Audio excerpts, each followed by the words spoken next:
warahmatullahi wabarakatuh. Najwa Shihab pernah berkata, jangan biarkan kesuksesan membuat kita sombong, dan jangan biarkan kegagalan membuat kita patah semangat. Maka dari itu, kami dari kelompok 5 di sini berjuang bersama-sama untuk memberikan presentasi terbaik. Sebelum kami masuk ke pembahasan lebih lanjut, izinkanlah kami memperkenalkan diri terlebih dahulu. Yang pertama, saya sendiri atas nama Isnawati dengan NIM 1057211113823. Selanjutnya ada Nova Elisa dengan NIM 1057211116923. Lalu yang berikutnya ada Muhammad Dwi Isra Sulfahri dengan NIM 1057211117123. Dan yang terakhir ada Muhammad Satria Saleh dengan NIM 1057211113423. Baiklah, kami dari kelompok 5 akan mempresentasikan materi yang diberikan oleh Bapak dosen pengampuh M. Yusuf K. S.E. M.E. dengan judul Hierarki Sistem Ekonomi Islam. Belakang. Sistem ekonomi Islam adalah sebuah sistem ekonomi yang berdasarkan ketuhanan dan etika. Ia terpancar dari etika yang Islamiyah. Islam sengaja diturunkan oleh Allah Subhanahu wa Ta'ala untuk seluruh umat manusia. Ekonomi Islam mulai diterapkan sejak era Nabi Muhammad SAW, hingga kemudian dikembangkan oleh ulama-ulama dan intelektual Muslim dari waktu ke waktu hingga sempat mengalami kejayaan dan kemundurannya. Nabi Muhammad SAW adalah seorang pedagang ulun dan jujur, membawa barang dagangan Khadijah dari Mekah ke Syam. Sistem ekonomi Islam merupakan suatu bagian dalam kehidupan seorang Muslim dalam upaya untuk mengimplementasikan ajaran Islam dalam aktivitas ekonomi. Sistem ekonomi Islam merupakan salah satu aspek dalam sistem Islam yang integral dan komprehensif. Pengertian ekonomi Islam. Pengertian ekonomi Islam pada dasarnya belum ada definisi yang baku mengenai ekonomi Islam. Berikut ini beberapa definisi ekonomi dalam Islam menurut para ahli. Yang pertama ada A.M.N. Siddiqui. Ilmu ekonomi Islam merupakan hasil para pemikir Muslim terhadap tantangan-tantangan ekonomi pada masa hidup mereka, yang sumber utamanya Al-Quran dan As-Sunnah maupun dari pengalaman. Yang kedua, Khursyid Ahmad.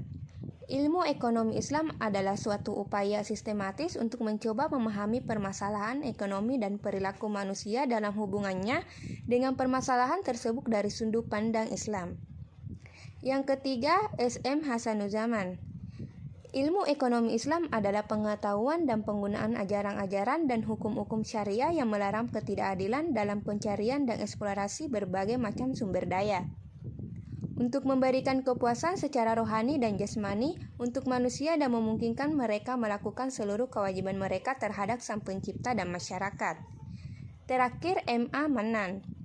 Ilmu ekonomi Islam adalah suatu ilmu pengetahuan sosial yang mempelajari masalah-masalah ekonomi dari masyarakat yang memiliki nilai-nilai Islam. Konsep hierarki sistem ekonomi Islam.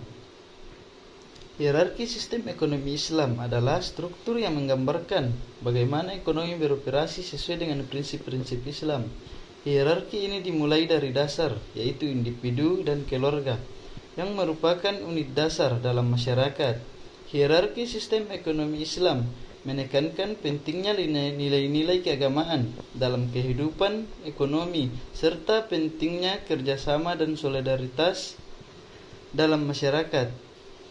Hierarki ini juga menekankan pentingnya transparansi, keadilan, dan tanggung jawab sosial dalam operasi ekonomi. Dasar hukum hierarki sistem ekonomi Islam. Pertama yaitu Al-Quran merupakan kitab suci yang diimani oleh umat Islam, menjadi rukun iman yang ketiga, dan umat Islam wajib percaya. Di dalamnya terdapat berbagai aturan menyangkut akidah, akhlak, dan hukum. Karakteristik Al-Quran sebagai berikut. Al-Quran adalah perkataan Allah SWT. Dalam Al-Quran, Allah menyampaikan aturan dan pedoman bagi kehidupan manusia. Al-Quran bersumber dan Allah itu bersifat pasti dan tidak ada keraguan. Yang kedua, Sunnah Rasulullah. Sunnah berfungsi sebagai penjelas ayat-ayat Al-Quran yang masih global atau umum, membuat aturan tambahan yang bersifat teknis atau sesuatu kewajiban yang disebutkan pokok-pokoknya di Al-Quran. dan menetapkan hukum yang belum disinggung dalam Al-Quran. Ijma merupakan kebulatan tekad terhadap suatu persoalan atau kesepakatan tentang suatu masalah. Ijma merupakan kesepakatan ulama tentang hukum ekonomi syariah, telah banyak dituangkan dalam kitab fikih. Yang keempat, qiyas adalah mengukur atau mengevaluasi sesuatu dengan cara membandingkan dengan sesuatu lain yang ukurannya sudah pasti. Kedua, qiyas berarti kesamaan, musawadah. Prinsip-prinsip dasar dalam ekonomi Islam. Yang pertama, prinsip tauhid, merupakan prinsip yang bersangkutan antara dunia dan akhirat. Kedua, prinsip akidah, yaitu perbuatannya tidak akan hanya mengejar keuntungan dari ekonominya saja, melainkan juga mencari ridha Allah. Ketiga, prinsip kebebasan, yaitu prinsip yang akan mengantarkan seorang muslim untuk yakin bahwa Allah Subhanahu wa Ta'ala memiliki kebebasan secara mutlak dalam segala hal, sedangkan manusia hanyalah perantara yang diberi sebuah anugerah untuk dapat menjalankan sebuah usaha dan dapat memilih antara yang hak dan yang batil. Keempat, prinsip keadilan. Dalam aturan-aturan yang telah ditetapkan, prinsip keadilan merupakan prinsip yang ada dalam proses distribusi serta institusi yang berperan dalam menciptakan suatu keadilan.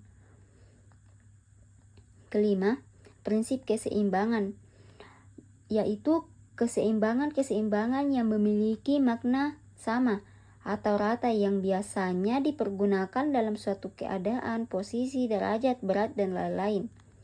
Dan yang terakhir, prinsip tanggung jawab. Suatu kebebasan harus dapat didasari dengan rasa tanggung jawab, sebab selain memiliki hak, dia juga memiliki kewajiban yang harus dipenuhi. Prinsip-prinsip tersebut antara lain meliputi keadilan, keberkahan, keseimbangan, dan solidaritas. Sistem ekonomi Islam bertujuan untuk menciptakan kesejahteraan masyarakat dengan cara menghindari praktik-praktik yang merugikan dan mempromosikan tindakan-tindakan yang bermanfaat bagi semua pihak yang terlibat. Peran negara dalam membangun dan menjaga hierarki sistem ekonomi Islam. Pemerintah adalah penyelenggara sebuah negara untuk mencapai suatu tujuan bersama. Tujuan bersama adalah tujuan yang meningkatkan kesejahteraan, baik dalam bidang pembangunan ekonomi. Pembangunan ekonomi adalah proses di mana pemerintah dan orang-orangnya mengelola sumber daya yang ada dan membentuk model kemitraan antara pemerintah dan sektor swasta untuk menciptakan lapangan baru untuk bekerja dan mendorong pertumbuhan ekonomi. Dalam ekonomi modern, peran pemerintah dapat diklasifikasikan ke dalam 3 kelompok utama, yaitu A. Peranan alokasi.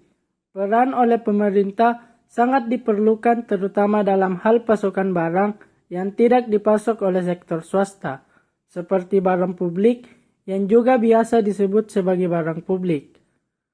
Karena dalam sistem ekonomi suatu negara, tidak semua barang dipasok oleh sektor swasta dan dapat diperoleh melalui sistem pasar. B. Peranan distribusi. Peran distribusi adalah peran pemerintah sebagai distribusi pendapatan modal. Karena distribusi ini terkait erat dengan masalah keadilan. Karena keadilan adalah salah satu masalah yang dapat dipertimbangkan oleh berbagai persepsi. Pertanyaan tentang keadilan juga tergantung pada visi keadilan masyarakat itu sendiri. Karena keadilan adalah masalah yang relatif dan dinamis. C. Peranan stabilisasi.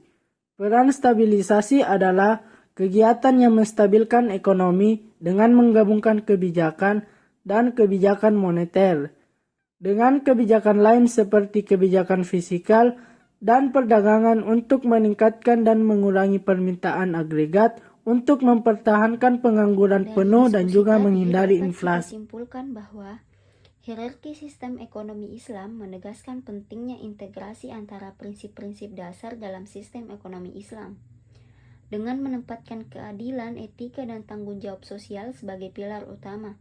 Sistem ini tidak hanya bertujuan untuk mencapai keuntungan material, tetapi juga untuk menciptakan masyarakat yang sejahtera dan berkeadilan. Dalam konteks ini, penerapan nilai-nilai Islam dalam ekonomi dapat membantu membangun fondasi yang kokoh untuk pertumbuhan yang berkelanjutan dan inklusif, serta memperkuat solidaritas sosial di antara anggota masyarakat.